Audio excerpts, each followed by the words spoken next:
Right, you know, it is that particular time where we get to meet right here to get to talk to some of those personalities that shape the news agenda here in Rwanda, the region, and the rest of the world. And of course, the show is called One on One. Let nobody lie to you that it's any other thing. My name, as always, is Eugene Anangwe. My guest in studio is one of the very promising Rwandan female artists, and of course, she has just participated in the ongoing Primus Guma Guma competition, but she has lots of projects that she's been doing behind the scenes, and we've got lots of questions to ask her, and we expect some answers from those questions.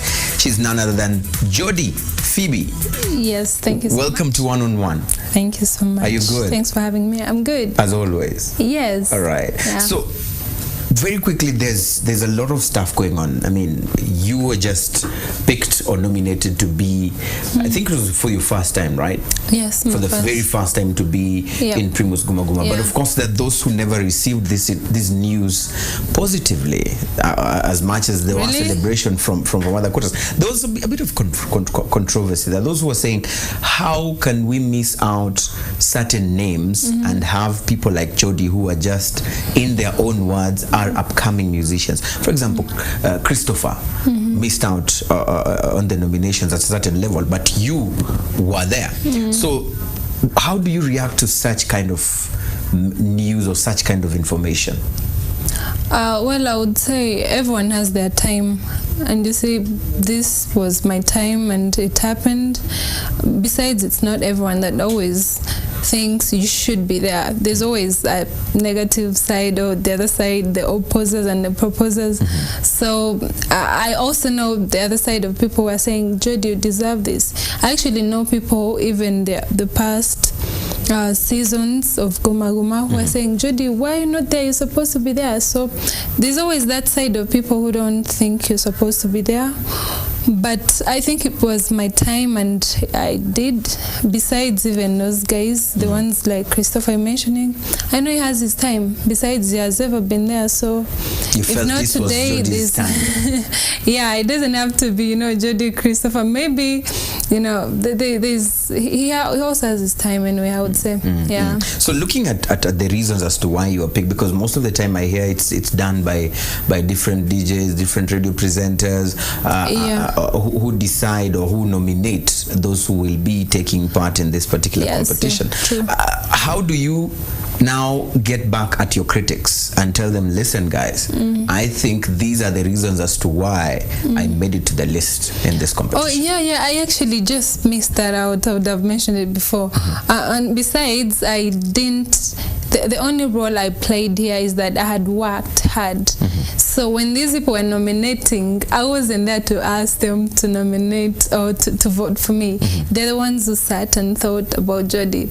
And then I found my name there. So I would say these are the guys in the media, the ones who promote our music, the DJs. I would say thanks to them actually. Oh, the presenters, they're the ones who decided. So it wasn't my decision anyway. Just that I wanted it to happen, and I had worked hard for it. Tell us a bit about this working hard.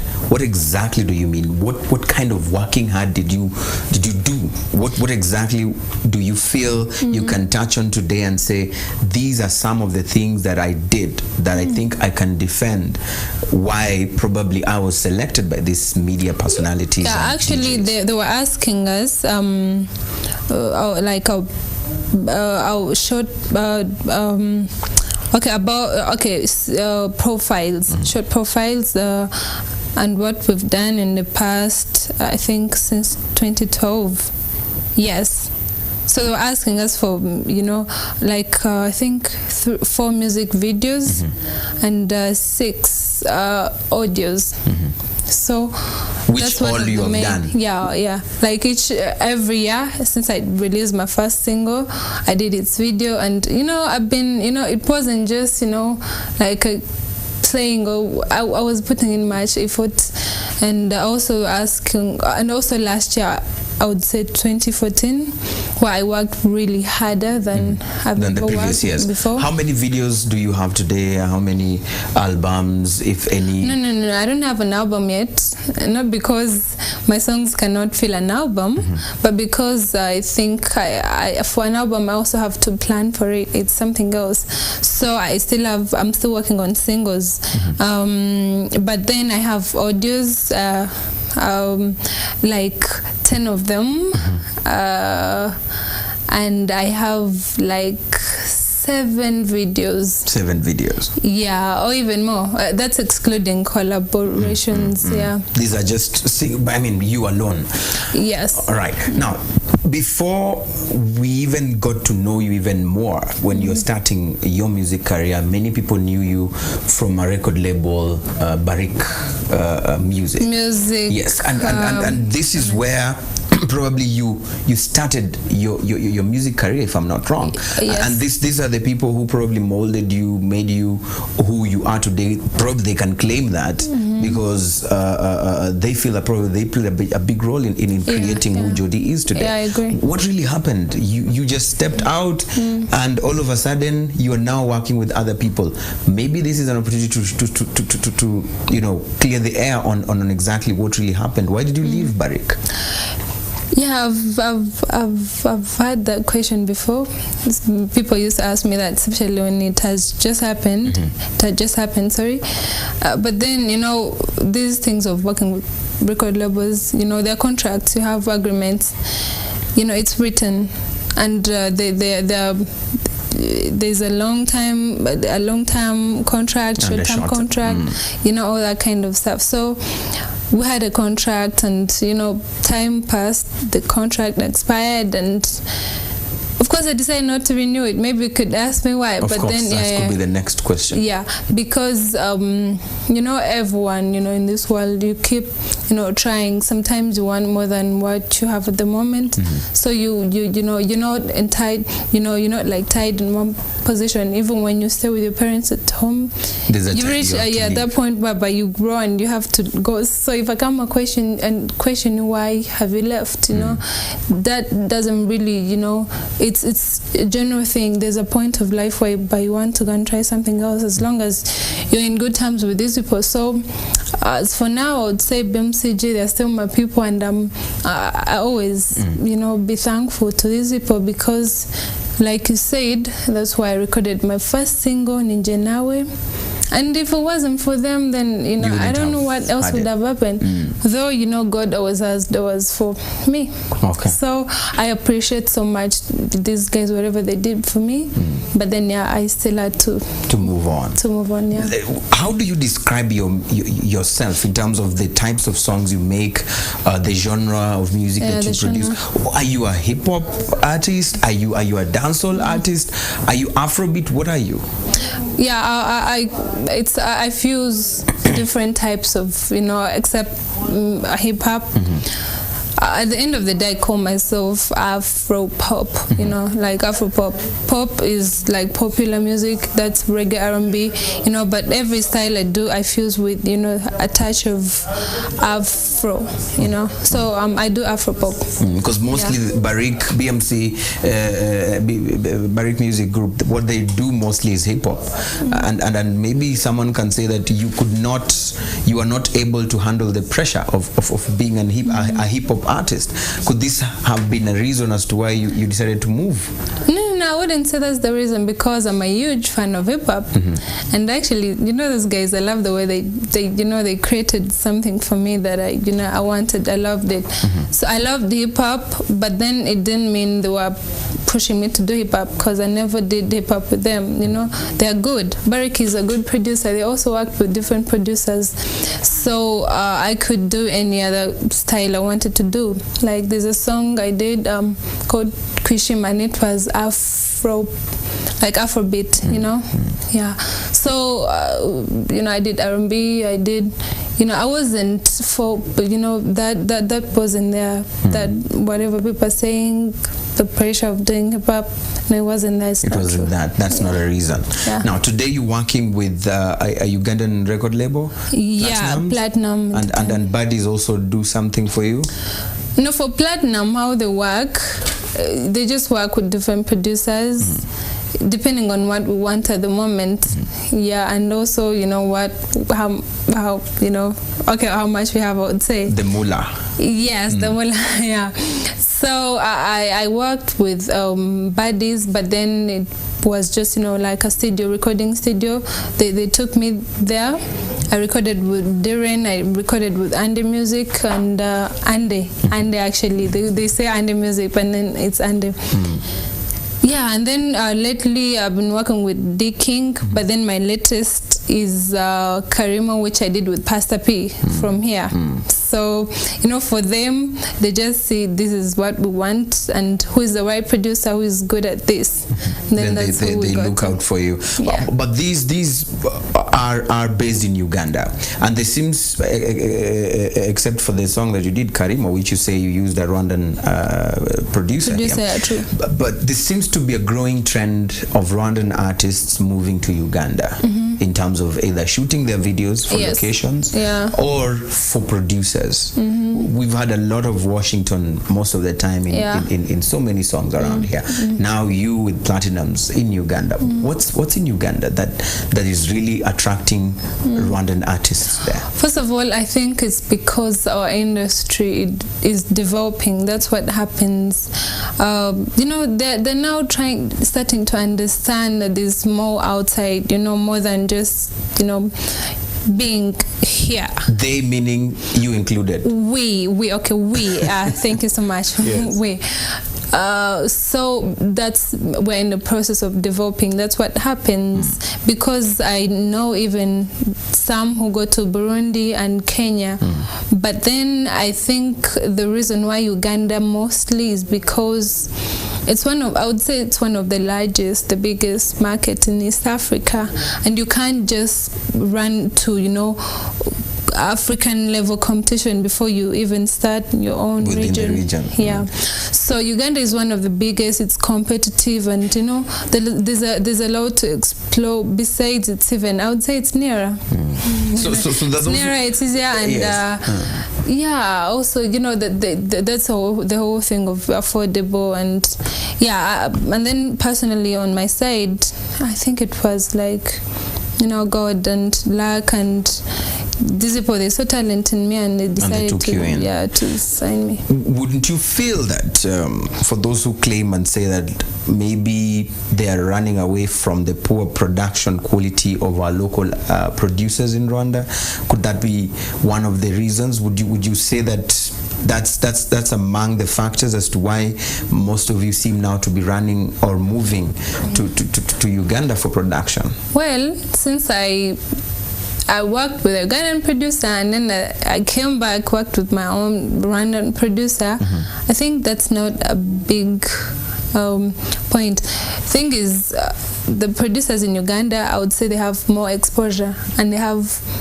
bigger connections, you get, than Rwandan producers. So if you worked with a certain producer somewhere, it's much easier and better because he's known, and people, whatever he produces a song and he posts it somewhere, his followers, picked immediately. Yeah, picked immediately. But then also, the market is huge. There's a lot. Those people have a lot more than us.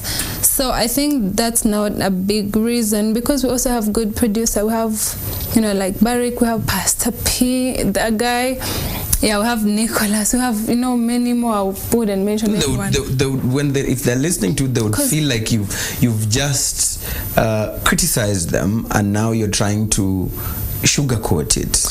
Trying to call them good producers. But why are you then not working with them? Okay, what good? I would say you here, seem to be contradicting that particular statement. No. What I would say, in terms of production, but then it's not just production, because when it comes to production, if I would mention production itself, the part of production, we also have good producers that if these guys got a chance and they're taken in a certain big studio, because also even the name you have matters, a certain big studio, then you never know, maybe they would get even more.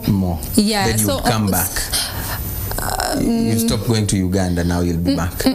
No, that's something else. So if it's the part of production, I would say we also have good producers. But then it's not just about production, you get, because these guys are good, they're all good. But then these other guys in Uganda or Kenya or somewhere else, they have more exposure, they have bigger connections. So if you record with any of these, there's a reason why someone decides to go to South Africa or another country. Yeah. Being a female artist, I hosted one of your colleagues here on this particular show, and there was a very interesting question that I posed, because there seems to be some suffering in silence that goes on with female artists. One, when it comes to either harassment by the managers or the producers, sexual harassment. You know, someone tells you they want sexual favors for them to help you climb the ladder of success in the music industry, and then it becomes a bit hard for you to either resist because you want that fame, you want that popularity, you want to break through in the industry. Have you faced such things yourself, without being diplomatic or even without mentioning any names? Yeah, it has ever happened to me, but not. It's not always. Which is which? You said it has either happened to you, but not. Yeah, the not as in not. It's not always producers or managers only. Or there could be even someone else, maybe someone else rich, and he thinks you have a talent. Maybe he sees you once performing, he admires you, and then at the end of the day, you find it's more than just your talent. So whenever I say that, it's not, about these producers, or because these guys, these guys, it's just about how they see you and how you take yourself. So there's no producer, no manager, nobody out there has ever come to you and told you, no, Jody, I want to support you, I want to help you to produce your song, but I will need some sexual favors. Me, the ones who have ever come, though it happened those days when I was still, especially that time, that is when it happens. Yeah, when you're still in that, like you're growing, you're still fighting, and they see, they think maybe you're so desperate that they can, but then for me, they've never been, straightforward. People don't come. What do they tell you? I don't know why. They don't what do they be straightforward. Somebody will try, somebody might, do something for you, like, produce a song for you, and, it stays for more than, a month, 2, 3, 4, 5. So you have to wait, and at the end of the day, you find, somebody is trying to take you somewhere. So that's it. Just to me, it happened indirectly, and then, somebody else, like a promoter, I think. Yeah, it's not even known. Yeah, actually, people who do that, some of those people who are, also, hustling, I would say. Yeah, but the majority, these people we know, the majority, these people who are doing the work, like professionally, they're my guys, they're my people, they don't do that. Yeah. So looking at that particular element, then how, for a young girl or a young lady out there who's aspiring, who wants to be a female musician and penetrate through the market, and probably listens to this or has already been coerced by a male producer or a male promoter or someone out there who saw her performing but wants to exploit her sexually. And when they say, how do you deal with that? How did you personally deal with it? Okay, what happens here is, first of all, you have to believe in yourself, as in I believe in myself, and I think it's not just about giving out yourself to somebody so that you get there. I think if you're a man, whatever you have, I function fully. So I believe you can, if you've afforded to reach where you are, I believe it's just a matter of time. My time will come and I'll get there. I can, so it's about believing in yourself, first of all, respecting yourself, and also, I would say believe in yourself. Believe in yourself. Believing in yourself, and also being patient. Be patient. Yeah. Don't want very fast and shortcuts. Yeah, because once you want to get, they're really bad. Yes, I do want so badly, but then have that patience in you and believe in yourself that you can no matter what. Because it's not everyone. It's actually few. You know, it's actually few. There are a bunch of people who appreciate what you do, truly. You know, I wouldn't be here where I am right now, you know, and it's, you know, it wasn't just me. There are so many people out there who've been supporting me. They just, you know. So you need to be patient, you need to trust in yourself, and you need to hang out with people who push you and support you. Work hard, in other words. Work hard, believe in yourself, and be patient. Okay. Yeah. Karimo. This question you keep asking in this song. Yeah, Karima. I mean, what's really going on? What's going on? There's a certain somebody out there, especially in that particular video, that is playing the role of that guy. I think you know where I'm heading. This is ODK. Oh yeah. Is it Karimo? No. He was just helping me. I know what you mean, because many people have asked me that, but it's not true. He was just helping me. He's a friend, you know. He's always but people been have said that you two have been dating, and of course, and you're here today telling me that he's just a friend. Of course, really? like you said, people have said, like you just said, people have said, you know, it's people, not me. So get it from me, it's not true. He's my friend. He's always been my friend, and actually, that story has even passed, you know, it's like forgotten. So it's not true. We were just friends. We actually had a song together, you know, did a song together like a year and a half. And then you also featured him in your video. Karimo. Yeah. And then you just say you're just friends. Yeah, besides, you never know, we might even do more, you know, projects together in future. So he's a friend. He's just a friend. Yeah, he's even done a song, and he's called it Phoebe. Which is your name? Yes, true, it's my name. And but you still say you're just friends? I think if somebody Why didn't he do a song and named it to Mutoni or another friend of his and just said Phoebe? I'm sure if somebody did a song and mentioned maybe to a Savage song there, you wouldn't mention them, you know. Of all the names, I Phoebe. think, you know, also, like you would mention any other name. Maybe if you ask him that, but me, I think he just did it, you know, like he would mention any other name, you know. It's just a name.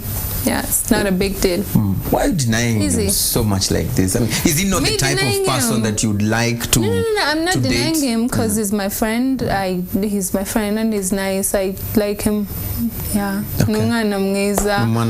Yeah, so he's my friend, and I like him. Why would I deny my friend? No, I can't. Okay. Yeah, so, but the dating part of it, like that, no, it's not there. It never ever happened? No, never happened. No. Even just 1 second, just not told even you, tiny, not even this. No, never. At all. All right. I'll take your word for gospel truth, but of course time will tell. The truth. Take and you know it never stays in there. It I don't comes know. out one day, one time. I don't know. And I'll be so annoyed because you lied to me. Yeah, you should be annoyed. You should be annoyed, and I don't even think I would have strength to deny it if it ever happened. True. Yeah. Right. Yeah. So let's talk of nudity and music videos, because this is another hot topic when it comes to music videos in Rwanda. Okay. And especially when it comes to female artists.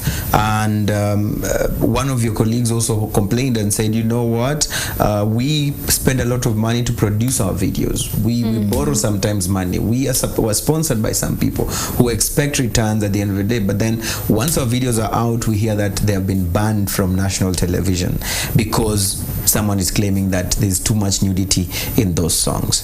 So for you, where do you stand when it comes to this debate of nudity? How far do you think it can go? Do you really feel that someone somewhere is unfair when they say that some of your songs should be banned because you are dressing, you know, you're just wearing a bra, and maybe the whole of your belly is out there, maybe your dancers are just dressing some hot pants and in bras? Do you feel that that's nudity? Do you feel that they're being fair when they say we have banned that song? Let me see. I'm trying to find the right way to respond to this, but then First of all, it depends on what you call nudity. You know, if it's extra, you know, nudity. Also, anyway, it depends on the person who is saying it. You know, you might call it nudity and somebody else doesn't call it nudity. 1, 2, if that TV station never ever played any other artist's song from somewhere outside the country, then I would understand, because what they're avoiding is, you know, showing this to, you know, the other people out there, especially maybe the young people, or yeah. So I would understand. But me personally, I would say everything. You know, if I go in a certain office, you know, you have a costume you have to wear. You know, if I'm going to perform on stage and I performed, maybe I did a dancehall song, I need to, you know, what I sing, you know, what I sing. I cannot go there dressed in a mishana, no, a long dress when I'm singing maybe what kind of song. Or maybe, let me give you an example of a movie. Each role you have in a movie, you have to you know, be that role. You have to be that person. So the same thing as music, you know. So they should allow you to express yourselves in the way you feel the song is aimed at the message the song is supposed to be delivering, and the theme of that particular song. Partly, yeah, partly. But then even us, we're not supposed to misinterpret it and just go, you know, because I might go wear something tight, you know, then to other people it looks obscene, but then it's tight and it's covering me, you know. And do you feel comfortable in it, but yet they have a backlash? They feel like it's not appropriate. So here, I don't know, here maybe I think somebody needs to be specific and define this what you're supposed to wear or not. Because I don't know, at the end of the day, you know, when somebody's up there, everybody thinks that, you know, everybody actually appreciates you, you know. So whoever puts this there and says, you know, supposed to be nude, because we need to know exactly what nudity is that, you know, to be specified. They have to specify. Yeah. You're right.